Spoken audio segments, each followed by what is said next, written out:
What up, Fight World? It's your boy Ego, and I'm back with some more boxing. Great news, at least to me. And the WBC announced that Danny Garcia versus Viktor Postol is a mandatory fight. So let me give you guys some insight as what this means to Danny Garcia and his championship. So the WBC belt that Danny Garcia currently holds, he has to defend that against the mandatory, which is Viktor Postol. You guys seen him most recently against Selçuk Aydin. He ended up stopping him late in the fight. It was a nasty knockout, actually. I didn't see that one coming. I thought Postol would win just from boxing, but I don't really consider him a huge puncher. But he just worked Selçuk Aydin, broke him down mentally, physically, spiritually, and his work rate was just crazy. And then it was just the battle of attrition. Selçuk Aydin lost it, and it was a wrap. So for Danny Garcia, being the lineal champion at 140, he has to fight this dude or relinquish his belt with the WBC and vacate it. And then that means it'll be up for grabs for other guys like Ruslan Provodnikov, Lucas Matisse, John Molina. You know what I mean? Someone can fight for the vacant title.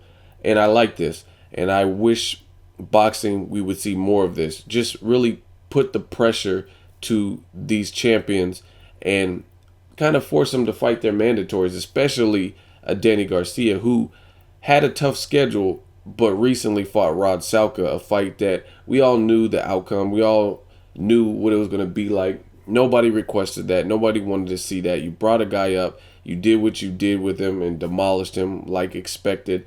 Now you need to get back to the rhythm of a champion. And fighting Rod Salka was too many steps backwards. He could have fought Hank Lundy. He could have fought a ton of guys at 140.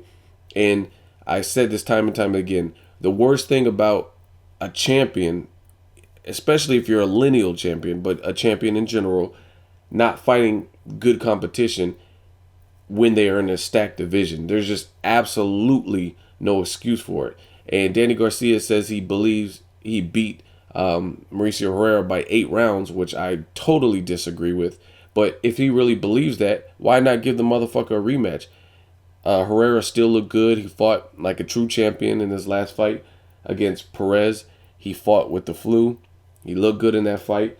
You know what I mean? Why not fight a Herrera rematch? A Lucas Matisse, he won his last fight. Fight John Molina. You got to fight somebody. And there's other fights that Danny Garcia could have taken outside of Rod Salka that could have been classified as tune-up fights or guys that are leagues below him. You know what I mean? Like a Hank Lundy fight could have still been good for him.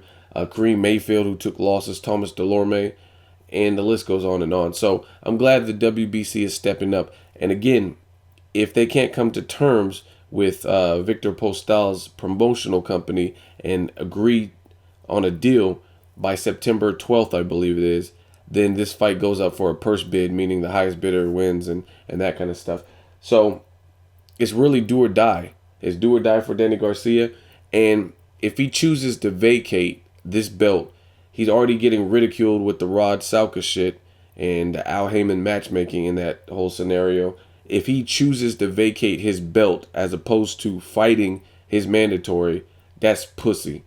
Straight up. You know what I'm saying? And he's gonna dig himself so deep in a hole where people aren't gonna respect it at all. You know what I mean? You can't do that. You can't duck and dodge, especially like, you know what I mean? Like, you still have business at 140 as far as I'm concerned. So you might stick around for 1 or 2 more fights. You know what I mean? Set the record straight with Herrera or Viktor Postol. I don't think he has to fight Lucas Matisse. I think he convincingly won. So that's not a fight he has to, unless Lucas Matisse keeps winning and keeps looking good and, you know what I mean, puts himself back in a position. But as far as Herrera and Postol, you got to fight one of those dudes, if not both of them, before you go back up to a different weight class or whatever. So I'm glad the WBC is applying some pressure. This is a fight that I would like to see. Danny Garcia, good fighter, definitely strong. He has probably the best left hook in the game. One of them, him and Nonito Donaire, just crazy left hook. A lot of power in that punch. He's a good counter puncher. He's smarter than a lot of people think. Sometimes he's a little bit of a slow starter, but once he gets into his rhythm, he gets his timing and everything down. He showed that on display in the Khan fight. And Viktor Postol, he's off of an impressive win. He really has nothing to lose. You know what I mean? He's already the lesser known fighter. He has good boxing intangibles, just a good boxing style. The thing I want to see is Viktor Postol has a great work rate. His conditioning or work rate, he throws a lot of punches.